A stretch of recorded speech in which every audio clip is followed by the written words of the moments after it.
4 महीने पहले ही उमेश शर्मा पत्रकार ने चैंपियन को तो घर बैठा दिया था और कहीं ना कहीं उमेश शर्मा पत्रकार को भारतीय जनता पार्टी के वरिष्ठ नेताओं का भी आशीर्वाद इसमें प्राप्त था। निर्णय लेने का समय उस वक्त मैं चुप नहीं रहूंगा, मैं बोलूंगा। तजुर्बे के हिसाब से मुझे लगा कि कांग्रेस पार्टी को अच्छा समर्थन मिल रहा है। इन सब के बावजूद रायपुर क्षेत्र में दल बदल भी एक बड़ा मुद्दा था, मगर चुनाव के परिणामों ने मुझे भी बड़ा आश्चर्यचकित किया। अभी तक मैं ठीक ठीक से नहीं कह सकता कि क्या कारण है, तो हार का ठीकरा भी आप पर ही फूटेगा, इसके लिए दिल बड़ा रखना चाहिए। इन हालातों में जो रिजल्ट अब आया है, इसके बाद से हरीश रावत अब कांग्रेस में नेता नहीं रहे। तात्कालिक तौर पर तो ऐसा लगता है। हाँ, एक बड़ा सवाल तो उनके नेतृत्व पर अब भविष्य के लिए तो खड़ा हो ही गया है, क्योंकि अगला चुनाव तो 5 साल दूर है। तब तक आरएसएस का जो प्रचार था पुराना कि किसी तरह से मुसलमानों पर हावी हुआ जाए, उत्तर प्रदेश में ये एक बड़ा मुद्दा था इस चुनाव में कि लॉ एंड ऑर्डर ठीक किया है, गुंडों का राज खत्म हुआ है। इस सब के ऊपर ये मुद्दा हावी हो गया कि हाँ, सब महिलाएं सुरक्षित हैं। और मैं भी महसूस करता हूँ गडकरी जी की तो स्वीकार्यता मुझे लगता है कि दलों की सीमाओं को तोड़ करके सभी जगह हो गई है। मैं भी उनको, स्वयं गृह मंत्री पर्चे बांट रहे हैं, धनौल्टी में अगर पर्चा बांट रहे हैं तो, और उसका असर दिख रहा है। और कांग्रेस पार्टी में ऐसा करने वाला कोई भी नहीं है। कांग्रेस में आज केंद्र तो सिर्फ एक बोझ बन गया। अरविंद केजरीवाल सिर्फ एक टेक्नोक्रेट है या एक ब्यूरोक्रेट रहे हैं। यूकेडी इतना ही डिजर्व करती है, इससे ज़्यादा उनके ऊपर तवज्जो भी नहीं देनी चाहिए। आप देख रहे हैं NIU न्यूज़ इंडिया अपडेट। नमस्कार, स्वागत है आप सभी का। मैं हूं आपके संग दीप मैठानी और आप देख रहे हैं NIU news India update. News India update पर एक बार फिर से हमारे साथ जुड़ रहे हैं चर्चा के लिए वरिष्ठ पत्रकार व समाजसेवी श्री सुभाष शर्मा जी। सर, प्रणाम आपको और बहुत बहुत स्वागत भी आपका न्यूज़ इंडिया अपडेट पर। आपका भी स्वागत। सर, इस 10 मार्च को रिजल्ट आया, दूसरी 10 अप्रैल आने वाली है, 1 महीना होने वाला है। लगभग नज़र आ रहा है कि कांग्रेस के बड़े से बड़ा नेता गायब हो चुका है। कोई मीडिया पत्रकार पहुंच रहा है तो ऊल जूल बयानबाजी कर रहे हैं। क्यों ऐसी मनोदशा हो गई है कांग्रेस की? देखिए, ये तो पुरानी परंपरा है, हार के बाद सिर फुटोवल ये होती है। ये सभी पार्टियों में हो रही है। और गुटबाजी ये भी, जब भी कोई दल सिद्धांतों और दफ्तर आदि से निकल करके जनता का दल जब बन जाता है ना, तो उसमें हर तरह के लोग उसमें शामिल होते हैं। यही स्थिति भाजपा की भी है, वही स्थिति कांग्रेस की। भाजपा में तो 3-3 मुख्यमंत्री बदलने पड़े, इतनी बड़ी गुटबाजी है। लेकिन क्योंकि वो आज जीत गए, तो ये गुटबाजी की सारी उंगलियां इस वक्त कांग्रेस पार्टी पर उठ रही हैं। और ये स्वाभाविक है, ये प्रक्रिया है, उठेंगी और इस पर चर्चा होनी चाहिए। जहाँ तक हम लोगों का सवाल है, जैसे कुछ पत्रकार तो हमेशा न्यूट्रल ही रहे, लेकिन मैं उन पत्रकारों में से हूँ जो चुनाव के समय जरूर अपनी विचारधारा को थोड़ा सा बढ़ाने की कोशिश करता हूँ। मैंने भी कांग्रेस पार्टी को भरपूर समर्थन दिया। उसका कितना असर पड़ा नहीं पड़ा इसका आकलन तो इतिहास तय करेगा, इससे तो मुझे बहुत ज़्यादा वास्ता नहीं है।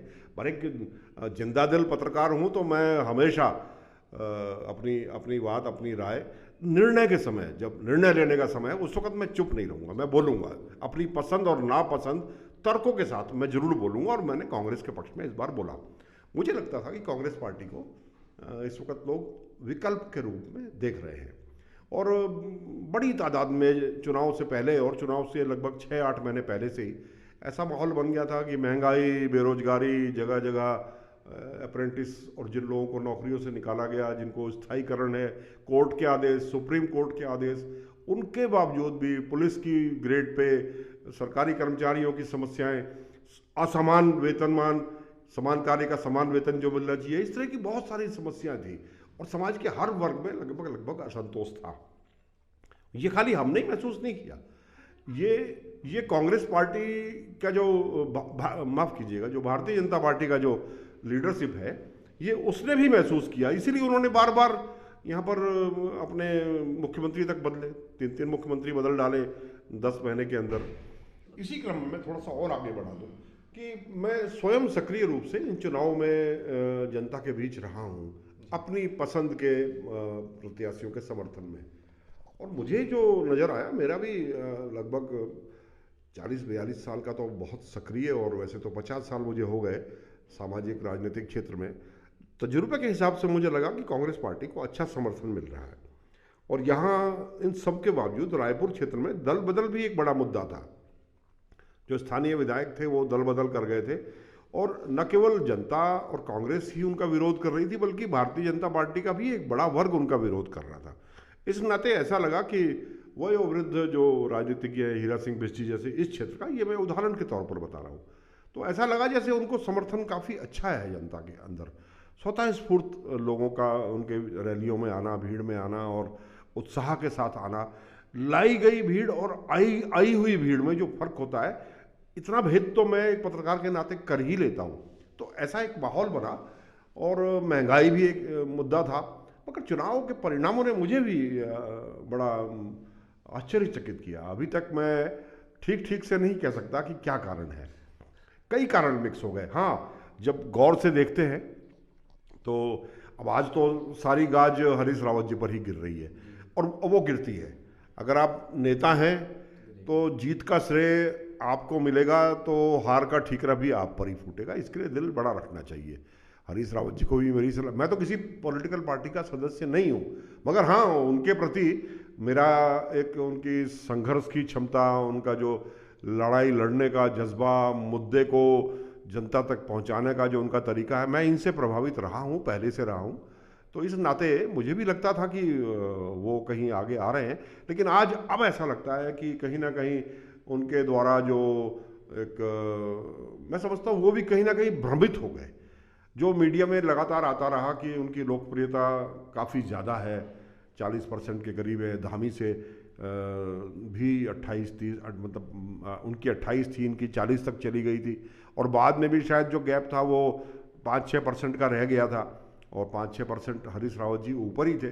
तो इससे किसी भी नेता को भ्रम हो ही जाता है। तो वो भी शायद इस भ्रम में थोड़ा सा सीटों में जो बाद में आखिरी दौर में एक हफ्ता पहले नामांकन से जो यहाँ उठापटक हुई, वो सब का भी एक बड़ा कारण रहा। जी, आप कुछ कह रहे थे। आदरणीय, क्या आप अब मानते हैं कि इन हालातों में जो रिजल्ट अब आया है, इसके बाद से हरीश रावत अब कांग्रेस में नेता नहीं रहे?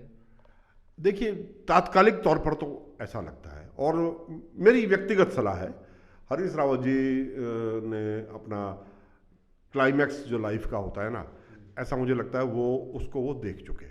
जो जीवन का सर्वोच्च राजनीतिक काल होता है उसको वो देख चुके। आज भी वो जन नेता है, ये मैं मानता हूँ। मैनेजमेंट में फेल हुए, लेकिन सबसे बड़े जन नेता अगर पूरी कांग्रेस का ढूंढा जाए तो आज भी हरीश रावत ही हैं। लेकिन अब चुनाव खाली लोकप्रियता का नहीं रह गया, चुनाव मैनेजमेंट का भी रह गया है।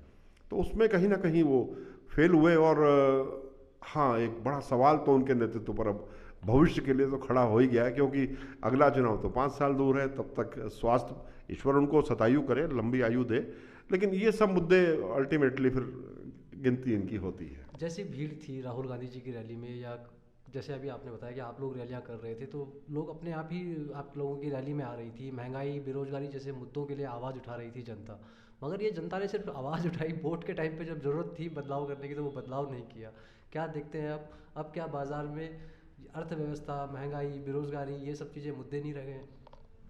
हाँ, ये एक सवाल है, और मुझे लगता है राजनीति शास्त्र के जो पंडित हैं उनको दोबारा से इस विषय पर शोध करना चाहिए कि क्या महंगाई, बेरोजगारी, राजनीतिक अस्थिरता, दल बदल, सत्ता लोलुपता, ये तमाम क्या मुद्दे नहीं रह गए? क्या इन सब के ऊपर सिर्फ इतनी बात हावी हो गई कि योगी जी ने जो एक आरएसएस का जो प्रचार था पुराना कि किसी तरह से मुसलमानों पर हावी हुआ जाए, तो शायद ऐसा लगता है कि ये लोगों के मन में बैठ गई। इसमें कोई दो राय नहीं है कि जब से योगी यहाँ आए हैं, और प्रदेशों की बात तो मैं नहीं करता, लेकिन उत्तर प्रदेश में खास तौर पर योगी आदित्यनाथ, और योगी आदित्यनाथ का मैं नाम बार बार इसलिए ले रहा हूँ कि वो यहाँ पर्वतीय मूल के ही हैं। लोग उनको उत्तर प्रदेश के मुख्यमंत्री की तरह से तो ज़रूर देखते हैं, लेकिन कहीं ना कहीं उनको फॉलो करने की कोशिश करते हैं।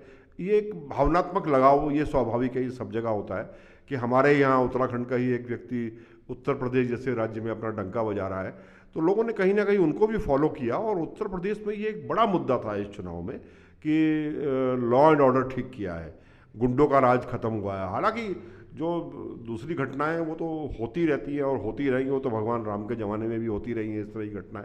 लेकिन कुल मिला करके एक माहौल ऐसा बना, उसका असर भी यहाँ लोगों में पड़ा, और इसका महंगाई, बेरोजगारी, इस सब के ऊपर ये मुद्दा हावी हो गया कि हाँ सब महिलाएं सुरक्षित हैं। और मैं भी महसूस करता हूँ, एक पत्रकार के नाते मैं ये महसूस करता हूँ कि एक आम मानसिकता उत्तर प्रदेश में जरूर बनी कि योगी के राज में लोग और राज्य के मुकाबले ज़्यादा सुरक्षित है, ऐसा एक माहौल बना। तो उसकी परछाई यहाँ भी पड़ी। अगर ये दोनों चुनाव साथ ना होते तो थोड़ा असर उसका कम होता है यहाँ पर, लेकिन हाँ योगी का असर देखा भी गया कि योगी जी ने अपना घोषणा पत्र जारी किया तो तीसरे दिन ही यहाँ उत्तराखंड में भी जारी हुआ। तो मतलब अब जनता भी ये मान के चल रही है कि उत्तराखंड की जो गवर्नमेंट है वो यूपी और केंद्र की जो है ये पूरा ट्रिपल इंजन मिल के चल रहा है। हाँ, ये फर्क है, और इसमें अब भारतीय जनता पार्टी को एक नया चेहरा पूरे देश के अंदर मिल गया है, वो है योगी आदित्यनाथ। और मुझे ये स्वीकार करने में कोई परहेज नहीं है कि योगी जी और मोदी जी और अमित शाह ने आखिरी दौर में जिन जिन क्षेत्रों में दौरे किए वहाँ 95% जीत हुई। जैसे ये माना गडकरी जी को भूल गया। हाँ, गडकरी जी भी, देखिए गडकरी जी की तो स्वीकार्यता मुझे लगता है कि दलों की सीमाओं को तोड़ करके सभी जगह हो गई है। मैं भी उनको उनके कार्यों की प्रशंसा करता हूँ, और ऐसा एक प्रबंधक कहिए या दूरदृष्टि वाला एक व्यक्ति चाहिए, वो पूरे देश को चाहिए। वो इस वक्त राष्ट्रीय संपत्ति है, मैं उन्हें किसी पार्टी का मानता भी नहीं, क्योंकि वो काम उनका इतना अच्छा है। अब ये योगी जी जैसे श्रीनगर में गए, जिस सीट को लगभग ये माना जा रहा था इसे भाजपा हार चुकी है, गोदियाल की लोकप्रियता में आज भी कोई उंगली नहीं उठा सकता, लेकिन योगी गए, फिर कोटद्वार आए, फिर लैंसडाउन आए, और ये सारी सीटें मतलब बिल्कुल सारे समीकरण आज तक पलट दिए। मैं जातिवाद को मानने वाला व्यक्ति नहीं हूँ, लेकिन ये भी सच है कि रिकॉर्ड देखे जाए तो आज तक कभी ब्राह्मण जीता ही नहीं कोटद्वार में। तो मतलब आप ये मानते हैं कि भाजपा का ये एक चुनाव मैनेजमेंट है जो बिल्कुल प्रॉपर चैनल से काम करता है, जिसके कारण इसका एक परिणाम भी देखा कि पहली बार धनौल्टी विधानसभा जैसे थत्यूड़ बाजार में गृह मंत्री पहुंचे थे। बिल्कुल, ये एक बड़ा मुद्दा है। अगर रुद्रप्रयाग में स्वयं गृह मंत्री पर्चे बांट रहे हैं, धनौल्टी में अगर पर्चा बांट रहे हैं, तो और उसका असर दिख रहा है। और कांग्रेस पार्टी में ऐसा करने वाला कोई भी नहीं है। कांग्रेस में आज केंद्र तो सिर्फ एक बोझ बन गया, औपचारिकता की केंद्र की भी एक मीटिंग करानी ही है।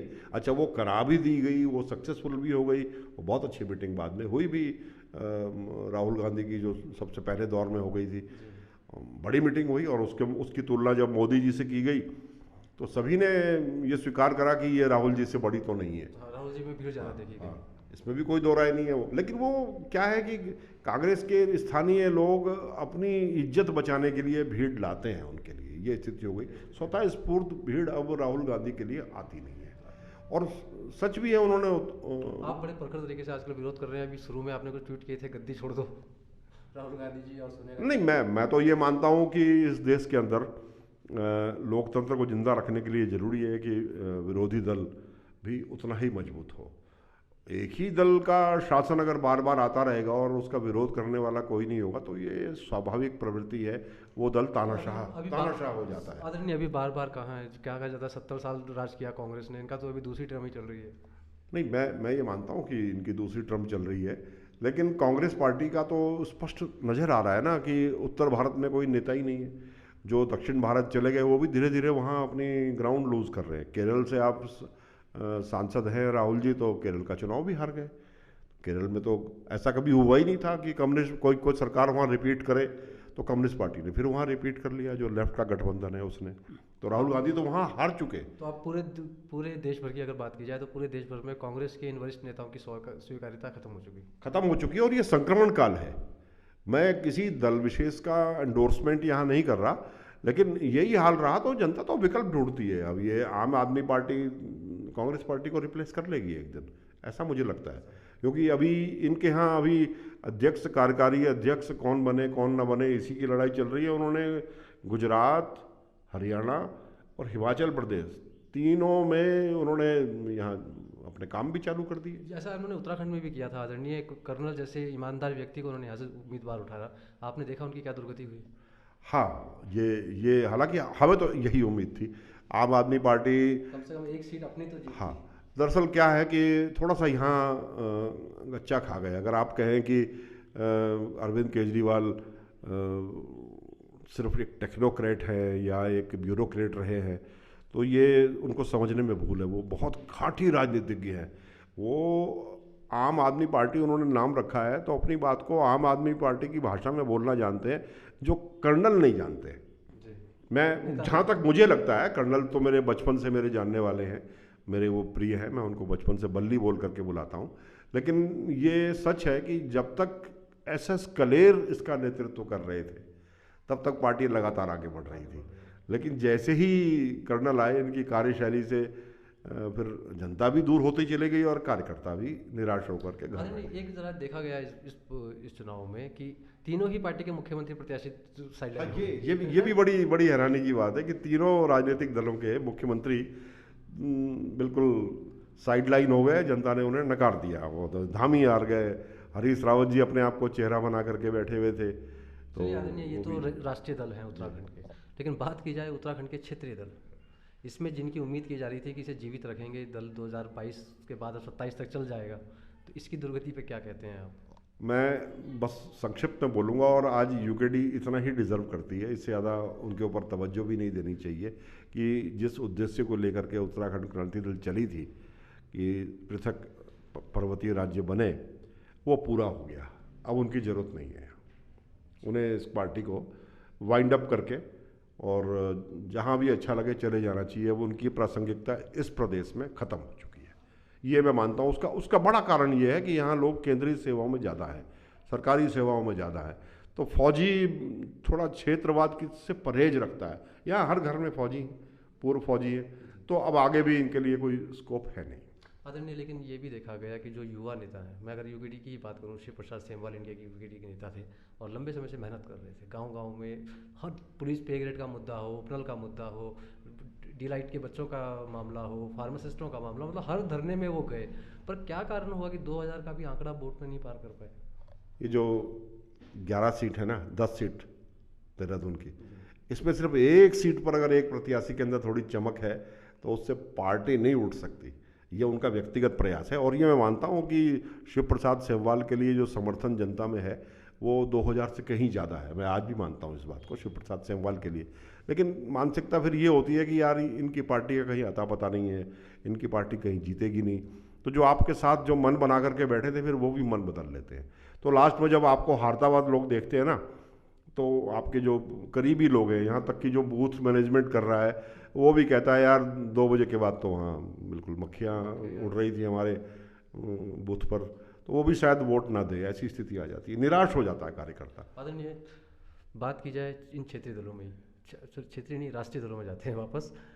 वो इसलिए जा रहा हूँ मैं कि राष्ट्रीय दलों में से ही तीसरा दल जो इस बार बन के उभरा है, क्योंकि 2 सीटें भले ही BSP ने जीती है, वो तीसरा दल है। मानते हैं आप उसे तीसरा दल है भी? क्योंकि दिख तो वही रहा है। हाँ। आप आदमी के पास तो कुछ है नहीं। बिल्कुल ऐसा है ना। बहुजन समाज पार्टी ने बहुत ही तरीके से, बहुत अच्छे तरीके से वहाँ पर अपना जो कोर वोट बैंक है दलित का, और उसके साथ मुस्लिम वोट बैंक को जोड़ा। और जहाँ जहाँ वो इसमें कामयाब हुए, वो 2 सीटें जीत गए। तो उनका मैनेजमेंट बेहतर था। और शहजाद की जहाँ तक मैं बात करूँ, या सरबत करीम, ये 2 ही लोग जीते। ये पहले भी रहे, ये 3-3 बार पहले विधायक रह चुके हैं। तो इस नाते, माफ़ कीजिएगा, 2 बार। तो इस नाते भी इनका एक अपने क्षेत्र में प्रभाव था, एक बूथ तक इनकी पकड़ थी। तो वो टेक्निकली कहा जाए तो ठीक है, वो तीसरे नंबर की पार्टी है, लेकिन हरिद्वार तक ही सीमित है। मतलब ये कह सकते हैं हम कि BSP अपने आप को बाहर की पार्टी है, उसे उत्तराखंड में जीवित रखे हुए है, मगर उत्तराखंड क्रांति दल अपने आप को जीवित नहीं रख पाया। नहीं, उत्तराखंड क्रांति दल के लिए अब बहुत मुश्किल है भविष्य में। ये थोड़े वोट मिले हैं, वो दिवाकर भट्ट जी के अपने व्यक्तिगत वोट हैं।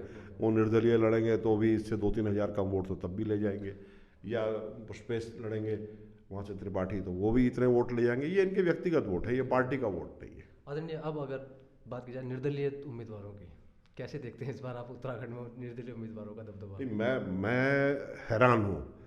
मैंने ऐसी इस तरह से अपने पक्ष में माहौल बनाते हुए या तो कभी अवतार सिंह भटाना को देखा था। वो मेरठ शहर में आए, बहुत बड़े माइनर हैं, बहुत बड़ा उनका माइनिंग का काम है, और लोगों की समस्याएं सुन करके वहीं तात्कालिक रूप से वहीं पर वो उसका समाधान करके 2 JCB 6 डंपर लगाए और लोगों से कहते थे अब आप ही इस काम को करके मुझे बता देना कब तक पूरा हो गया। बिजली के खंभे, बिजलियाँ नहीं है तो एक ट्रक में बिजली के खंभे ही आ गए, दूसरा आदमी उधर से तार खींच रहा है। तो इसी तर्ज पर इन्होंने अपने चुनाव की शुरुआत करी। जहाँ सड़कें नहीं थी उसका असर दूसरी जगह भी गया और लोगों को लगा कि एक विकास पुरुष हमारे बीच में आ गया। और 4 महीने पहले ही उमेश शर्मा पत्रकार ने चैंपियन को तो घर बैठा दिया था। बाद में ना उनकी हुई हिम्मत, ना उनकी पार्टी की हिम्मत हुई, क्योंकि वो आदी हो गए थे एक खास स्टाइल में चलने के। गाड़ियों का काफिला होगा, 10-5 बंदूकें होंगी, सायरन होंगे, राजशाही ठाट दिखाने। इस तरह से चलने नहीं दिया उन्होंने। उमेश ने उन्होंने कहा तुम चलो तो मैं तुम्हारा वीडियो बनाता हूँ। और कहीं ना कहीं उमेश शर्मा पत्रकार को भारतीय जनता पार्टी के वरिष्ठ नेताओं का भी आशीर्वाद इसमें प्राप्त था, क्योंकि जिस तरह से उन्होंने हेलीकॉप्टर बराबर बार बार उड़ाए, और मुझे नहीं लगता कि एक दिन में इतनी जगह लैंडिंग और इतनी जगह उड़ने की परमिशन मिली होगी। लेकिन क्या होता है ना, कोविड काल के समय में भी, लॉकडाउन में भी जहाज उड़ाए उन्होंने, वो उड़ाए नहीं। तो ये उनका मैनेजमेंट है। मैं उनकी आलोचना नहीं कर रहा। मैं ये कह रहा हूँ कि उन्होंने बड़े तरीके से कुछ लोगों को इतने विश्वास में ले लिया कि आपका ये तो जीतेगा नहीं चैंपियन या उनकी पत्नी, मैं जीत करके दिखा दूंगा, कांग्रेस को हराने में मैं सक्षम हूँ, और हरा के दिखा दिया। तो मैं तो उनके राजनीतिक जो कौशल है और नए हैं बिल्कुल।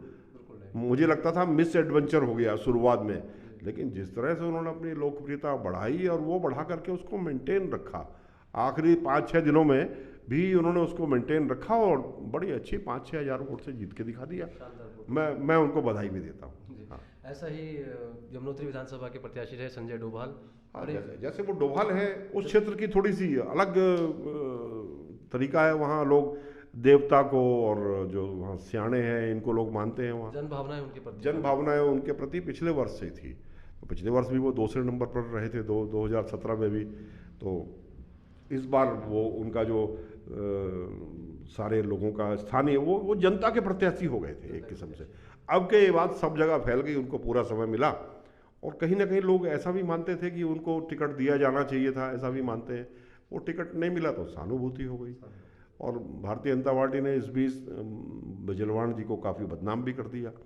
अब वो जांच में आरोप लगे हैं, जांच हो रही है। अब वो जांच में क्या आएगा क्या नहीं आएगा ये तो भविष्य के गर्त में है, लेकिन चुनाव में इसके नुकसान हो जाते हैं, वो उन्होंने किए। और फिर मैं यहाँ 2 लोगों का मैं उल्लेख और करूँगा।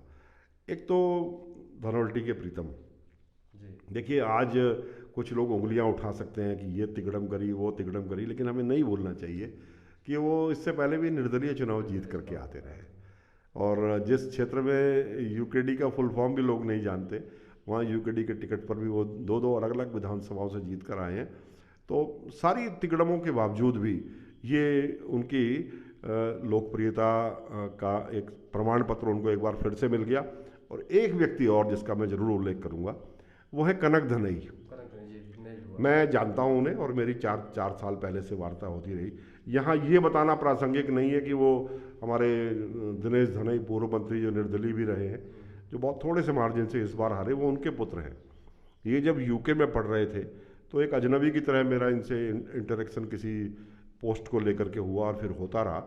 वहाँ से पढ़ के जो व्यक्ति फिर लौट करके यहाँ आया हो और यहाँ आकर के उसने 13-14 हज़ार वोट ले गए हो, और बहुत बहुत बड़ी बात है। फर्स्ट टर्न में उस आदमी ने भी बहुत प्रभावित इस चुनाव में मुझे किया है, तो मैं उनको भी बधाई देना चाहता हूँ। आदरणीय, प्रदेश से बाहर निकल के जरा आप पूरे देश का देखते हैं। जो 5 राज्यों के चुनाव हुए उसमें से 4 एक तरफा भाजपा ले गई, एक जहां भाजपा को भी बहुत ज़्यादा नुकसान हुआ, सिर्फ 2 सीटें उनको मिली आपको। तो आप बोल ही चुके हैं कि आप आम आदमी पार्टी जो है वर्तमान की, ये भविष्य की कांग्रेस हो सकती है या कांग्रेस को रिप्लेस कर सकती है। भाजपा को कैसे देखते हैं आप? नहीं, भारतीय जनता पार्टी का तो मौजूदा दौर में कोई विकल्प नहीं है, ये सच है। और 2024 में मोदी जी आ रहे हैं वापस। 2024 में मोदी जी वापस आ रहे हैं, ये तो भविष्यवाणी राजनीति में नहीं की जा सकती, लेकिन सच्चाई तो ये है कि उन्हें चुनौती देने वाला अभी कोई भी नहीं है। अभी तो कोई भी नहीं है। कांग्रेस पार्टी तो अब लगता है कि अपने सबसे न्यूनतम स्कोर पर आ सकती है अगले चुनाव में, जो हालात अभी हैं। हाँ, बदल जाए, कोई क्रांतिकारी परिवर्तन हो जाए तो बात अलग है, लेकिन उनको रिप्लेस करने के लिए विकल्प के तौर पर आम आदमी पार्टी बहुत अच्छे मैनेजमेंट के साथ काम कर रही है। मजे की बात यह कि कांग्रेस पार्टी यहाँ ईवीएम में गड़बड़ी का रोना करती है, रोना रोती रहती है। ये मुद्दा आम आदमी पार्टी के लिए है ही नहीं। या तो उनके लोग इतने सतर्क हैं, उनके पास भी टेक्नीशियंस हैं जो ऐसी अगर कोई कोशिश होती है, क्योंकि ये लगातार चर्चा उठ रही है कि साहब लोग तो इतने खड़े थे, वोट इतने कम क्यों मिले। तो ये आम आदमी पार्टी के साथ ऐसी समस्या नहीं है। तो मुझे लगता है कि कांग्रेस पार्टी के लिए आने वाला समय और चुनौतीपूर्ण है, और अभी ये संक्रमण काल है राजनीति का। तो इसमें अभी लोग, मतदाता भी अपनी निष्ठाएं बदलेंगे कि जो लोग भारतीय जनता पार्टी के समर्थक हैं वो, उनके पास तो कोई दिक्कत है नहीं, वोट देंगे। लेकिन जो उनके विरोधी हैं उनको सोचना पड़ेगा कि किसको वोट दें। तो आम आदमी पार्टी उसमें एक विकल्प के तौर पर कोशिश कर रही है, जो इस वर्ष के आखिरी में जो चुनाव होने हैं उसमें स्पष्ट होगा। न्यूज इंडिया अपडेट आपका अपना चैनल है। खबर को शेयर करना बिल्कुल न भूलें और पेज को जरूर फॉलो करें ताकि आपको मिल सके हमारी खबर सबसे पहले।